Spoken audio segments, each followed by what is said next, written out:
let's get to my first DNF book of 2025. Mind you, I've only had one other. Wait, this is a total lie. This is my second DNF of 2025. Let me check my reading journal because it's already been a long road and we're not even done with Q1 yet. So, my reading journal for 2025, yeah, this is actually my second DNF. I'm not off to a great start, you guys. The first DNF was This Will Be Fun. It was not fun. My second DNF of the year, Den of Vipers. This book, it sounded very promising. Raunchy as hell, and Den of Vipers, like that already. I have a book that's on my TBR for the year called These Violent Delights, and it kind of had like similar vibe. Have you read this book? Have you listened to this book? I am boggled that this has a 3.6 out of 5 star rating on Goodreads. Den of Vipers by K.A. Knight. I have scoured the web for finding out what vessel would hold the thoughts to write this book, Den of Vipers. And I cannot find what K.A. Knight looks like, and they probably prefer it that way, because this is the most insane book. When I started listening to this book, now it's only audiobook. I wish I wasn't breaking like copyright law by playing some of this audiobook, because if you want the wildest ride of your freaking life, download the audiobook for Den of Vipers. If you just need like a silly, goofy time, download the audiobook for Den of Vipers. The accents that are in this audiobook are so laughable and hilarious, and like I don't think that was the vibe they were going for, but I am just someone that cannot take this seriously. And I thought it was crazy, but I was always listening to this in my car by myself. And I had someone in the car with me recently, and I was like, hey, listen, you got to hear this book that I've been listening to. We couldn't even get through 30 seconds without dying laughing, because I got to the point where it's Diesel and Roxy doing the thing, okay? And the way he talks is like, I, he's like, wait, guys, I can't even get in the right mind space. Yeah, and she likes it. She likes the kind of, I'm trying not to curse on this channel, but like the kind of messed up we are, and she likes it. This filthy little girl, she loves it. She's my, what is he? My little bird. My little bird loves me. My little bird hates how much she loves me. Like, that is how he talks. But you guys, amp that up level 100, because I'm trying to keep this like appropriate for all ages.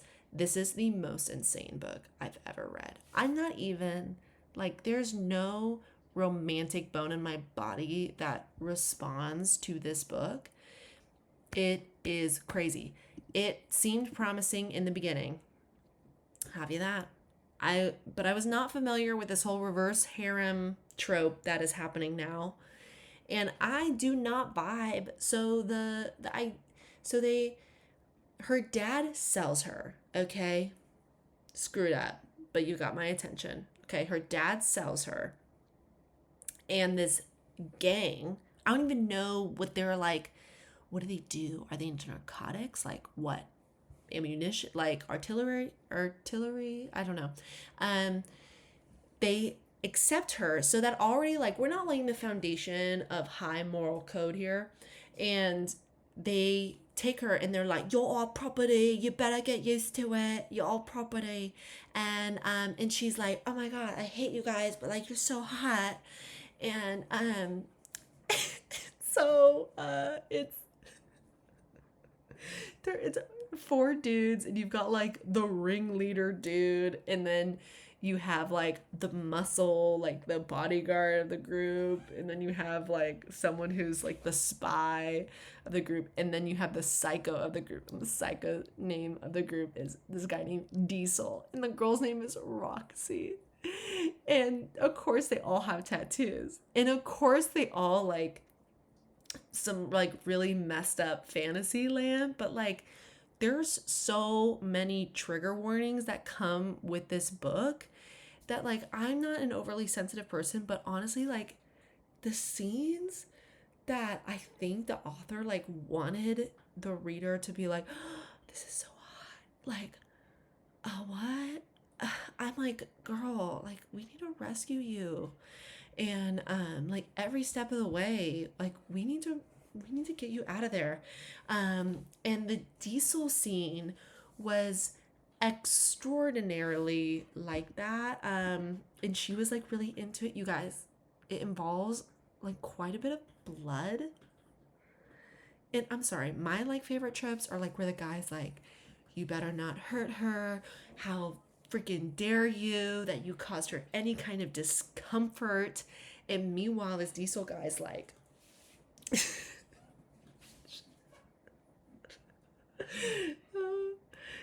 he's literally like, you guys, cutting into her in this book, and she's like into it.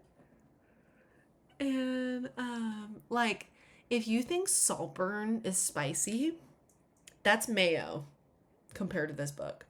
If you were into Saltburn, and like honestly, like Saltburn had some scenes where I'm like, you know what? It's the idea that a man just loves all parts of a woman that I'm like, I can stand behind. But like this book, I really like, you know what? Honestly, this is the book that I want so many of my friends to read.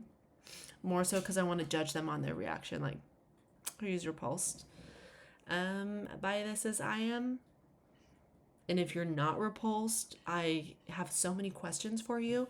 But I have to say I got numb, I think. And then the Diesel scene was so insane, you guys. It involved a knife.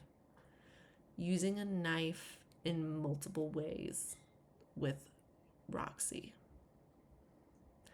And he might like meanwhile was also torturing a man like in the same room. Like there was a lot of torture involved. And it also involved like torturing Roxy. You guys, this is like Den of Vipers by K.A. Knight. Let me just read you in Best of Book Talk. You guys, this is bad. This was so bad. 460, and maybe it was because I did the audiobook that like it was really bad, and it was because the accent, like I literally can't. This Diesel guy who's meant to be like the psycho one, just like they curse so much in the book that I can't accurately portray what this is like. Den of Vipers is a very spicy, dark romance with four morally gray. These men are black, pitch black, morally black men. In the RH making, Roxy, the MFC, one very lucky lady. No, this woman is tortured. She needs years of therapy and cleansing. Roxy is a badass and not the typical. This is like so. You guys, this is so stupid. This is like literally. I don't even know how this book could end. Like, how does it end? Her getting married to all four of these guys? Her being like the ringleader? So Ryder is like the leader of the foursome. Then Kenzo, and then Garrett, and then Diesel. Diesel's obviously like the psycho of the four. And Kenzo, I think was the first guy that she like hooked up with, and like that was real rough, but like not in a good way to me, like rough as in like SOS, let's get you out of there, Roxy. And then Diesel like witnessed it and was like jealous. Like none of the like it was just so baffling, this book. But nonetheless, I want you guys to all read it because I really want you to report back what your experience has been so I can judge you all for it. Den of Vipers. Den of Vipers. This is like, you guys, I feel like I'm a very open-minded person. I think I am. And I love the romance fantasy world and like just all of the stuff. This is the most crazy book. I think if you've been reading really boring books and you want something just like cold plunge your system, Den of Vipers. Den of Vipers. I can't imagine the book that could really like outdo this. Den of Vipers. Please leave comments if you've read this book, or better yet, if you've listened to the audiobook. Den of Vipers. That's my DNF. My DNF. Normally when you DNF a book, like you never want to talk about it again. I want to talk about this book to everyone. I just couldn't stomach it. But I do want to find people like, who can stomach this? Who can stomach this? And what other books even come close to this? Because I would have no idea.